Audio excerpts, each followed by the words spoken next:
Hello friends, आप सबका हार्दिक स्वागत है आपके अपने चैनल टॉकस्टर में।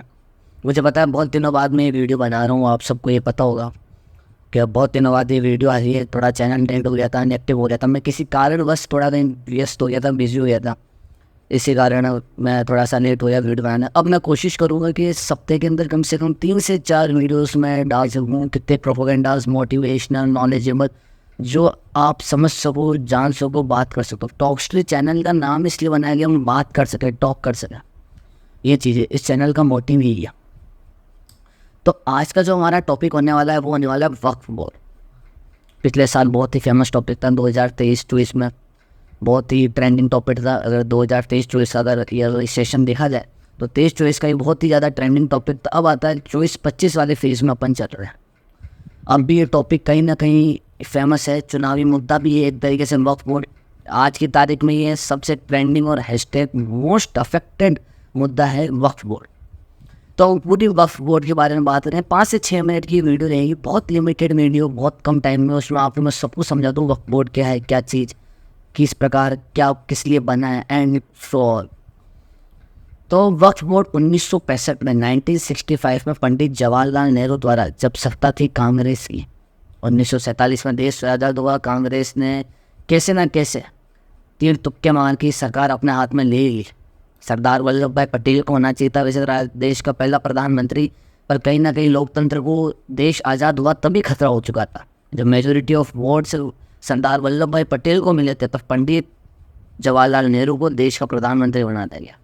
1965 में ये लो लाया गया वक्फ। ये किस लिए लाया गया, क्यों लाया गया, बहुत एक टिपिकल वजह है और आपको जाननी भी चाहिए। क्योंकि देखो, मैं हिंदू मुस्लिम बाइस्ड वाला ये हम नहीं कहूँगा, मुस्लिम की तरफ ज़्यादा या हिंदू की तरफ जाता हूँ, मैं दोनों के लिए बराबर। वक्फ बोर्ड कहीं ना कहीं प्रॉपर्टी जो राइट्स होते हैं मुसलमानों के, उनको बचाने के लिए लाया गया। क्यों, देश की माइनॉरिटी है, आज़ादी हुई है, 15-20 साल हुए देश को आज़ादी को, ये ऐसे हो जाएगा, वैसे कर देगा, हिंदू वैसे वैसे कर देंगे, और वो इनकी सारी ज़मीनों पे हिंदू कब्जा कर लेंगे, वैसे वैसे। तो वक्फ बोर्ड लाया गया कि कहीं ना कहीं मुसलमानों के पास भी ज़मीन रहनी चाहिए। और इस देश के अंदर सबसे ज़्यादा जिन लोगों ने ज़मीन को लीज पे दे रखा है वो कैथोलिक्स में ज़मीन ज़्यादा नहीं है, ज़मीनों को लीज पे उन्होंने ज़्यादा दे रखा है। बहुत लोगों को डाउट होता है कैथोलिक्स क्रिश्चियंस के पास नहीं, उनके पास, उन्होंने अपने पास ज़मीन है, लिमिटेड है, पर उन्होंने उनको लीज पे दे रखा, मतलब उन ज़मीनों से वो कमा रहे हैं। तो वक्फ बोर्ड 1965 में कानून बना वो। अब ये वक्फ बोर्ड है क्या, मतलब ये वक्फ बोर्ड ये कानून है कि जितनी मुस्लिम सोशल प्रॉपर्टी है, शिया सुन्नी है, जितने भी मुसलमानों के अलग है, शिया वक्फ बोर्ड, सुन्नी वक्फ बोर्ड, पर मुसलमानों की जितनी भी प्रॉपर्टीज़ है, ऑल मुस्लिम्स ने, एक इंडिविजुअल मुस्लिम ने, सोशल मुस्लिम्स की, एक मुस्लिम रिलीजन की जितनी प्रॉपर्टीज़ है वो वक्फ बोर्ड में आएगी। मतलब मुसलमान चाहे जिस प्रॉपर्टी पर अपना अधिकार बता सकते। जैसे मैं इस घर में बैठा हूँ, इस घर पे कल मेरे को ये नोटिस भेज सकते हैं कि ये ज़मीन हमारी है। वक्फ बोर्ड वाले कल मेरे को नोटिस भेज सकते हैं कि ये ज़मीन हमारी है, इस पर आपका कोई अधिकार नहीं है। तो अब आप और मैं क्या करेंगे, इस पेज पे आप और मैं जाएंगे सिविल कोर्ट। यही अपने पास district court, high court, supreme court, ये 3 कोर्ट अपने मेजर कोर्ट्स हैं। पर हम यहाँ पे भी नहीं जा सकते, कानून देश का ये कहता है कि आप नहीं तो सिविल कोर्ट जा सकते हो, नहीं आप डिस्ट्रिक्ट कोर्ट जा सकते हो, नहीं आप सुप्रीम कोर्ट जा सकते हो। आप जा सकते होते ट्रिब्यूनल, मतलब वक्फ ट्रिब्यूनल है, वक्फ कोर्ट है, वहाँ जा सकते हो। और वहाँ पे एक ही चीज़ है कि वहाँ पे सिर्फ और सिर्फ मुस्लिम कैंडिडेट्स आपको मिलेंगे। मतलब जो मेन बेंच बनेगी आपके, जहाँ केस की सुनवाई होगी, वहाँ पे सारे मुसलमान होंगे, मुस्लिम होंगे, हिंदू एक नहीं होगा। तो केस तो हम वहीं आ रहे। इनके पास 2009 में 4 लाख एकड़ ज़मीन थी भाई, 4 लाख एकड़ ज़मीन थी, और 2024 में 8 लाख एकड़ ज़मीन है। मतलब 2009 से 24 के बीच में डबल। मतलब सबसे ज़्यादा आर्मी, रेलवे, डिफेंस, आर्मी के पास। उसके बाद है सबसे ज़्यादा, अगर लैंड प्रॉपर्टी की बात करें तो वो है मुस्लिम्स वक्फ बोर्ड के पास, द 3rd लार्जेस्ट। और एक बात और है, ये 4 से 8 कर दी। सेक्शन 85 ऑफ वक्फ बोर्ड, मतलब सेक्शन 85 है वक्फ बोर्ड का, ये कहता है कि हम चाहे जिस प्रॉपर्टी पर हमारा कब्जा कर सकते हैं, कोई हमें उस जगह से हटा नहीं सकता। Nobody is questionable to us, मतलब कोई हमें क्वेश्चन नहीं कर सकता, नहीं हम किसी से क्वेश्चन करेंगे फालतू। जो भी होगा वक्फ के अंदर होगा, जिसकी ज़मीन जो भी वो वक्फ के अंदर होगी, उसके बाहर कुछ भी नहीं है, ना हमें कोई लेना देना। अब आप बताइए, ऐसी परिस्थितियों में क्या कानून सिर्फ और सिर्फ मुसलमानों के संरक्षण, माइनॉरिटी के संरक्षण और उनके बचाव के लिए, उनके प्रॉपर्टी राइट्स हार्म नहीं हो, उनका धर्म हार्म नहीं, इसलिए लाया जाता। और वो तो टारगेट करने लगे, एक एक व्यक्ति को टारगेट करने लगे हैं तो इस तरीके से काम नहीं चलेगा। उसके बाद अगर बात करें तो हिंदुस्तान में सबसे ज़्यादा ज़मीनों पे जिन्होंने कब्जा करा है वो है वक्फ।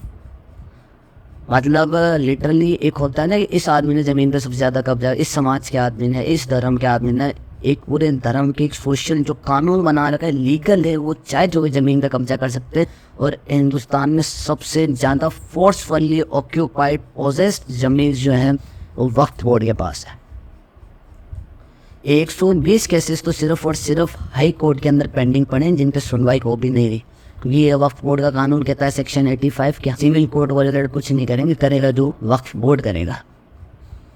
तो कहाँ हो संरक्षित आज हमारे देश में। और सबसे बड़ी बात कि वक्फ बोर्ड किसी को भी ज़मीन लीज पे देता है, ज़मीन उसकी, मेरा घर उसका है, सब कुछ उसका है, वो ज़मीन किसी को भी लीज पे देता है तो उसको टैक्स नहीं देना पड़े। पहले सर्विस टैक्स, जो पहले टैक्स जो कांग्रेस सरकार में जो टैक्स है वो उसको देने नहीं पड़ेंगे, पर मोदी जी भी लिया है GST, 2-3 प्रकार के टैक्स जो वक्फ बोर्ड को देने पड़ते हैं।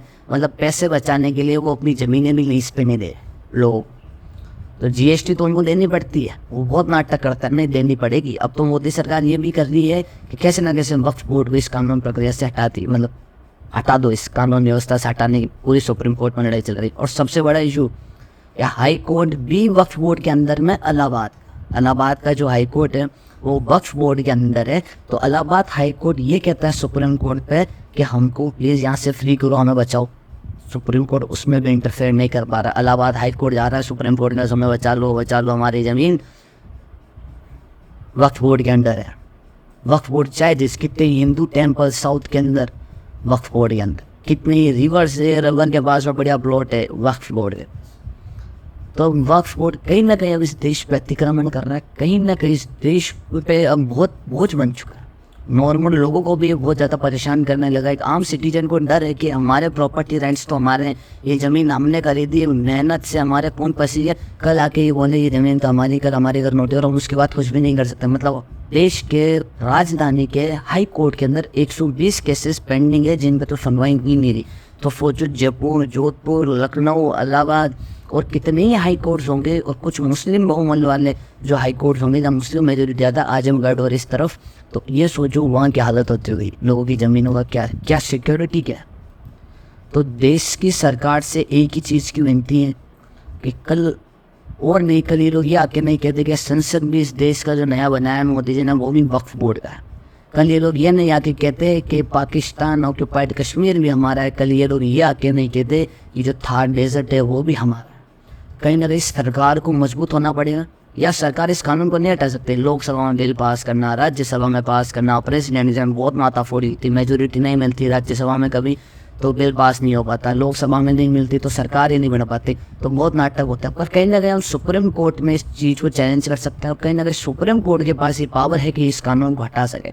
एक सुप्रीम कोर्ट एक ऐसी बॉडी है जो कहीं ना कहीं डायरेक्ट इन्फ्लुएंस करती है कानून व्यवस्था पर। उनको बिल पास कराने की जरूरत नहीं है, वो कानून बना सकते हैं, हटा सकते हैं, बिगाड़ सकते हैं, कुछ भी कर सकता है। सुप्रीम कोर्ट के पास ये पावर्स है।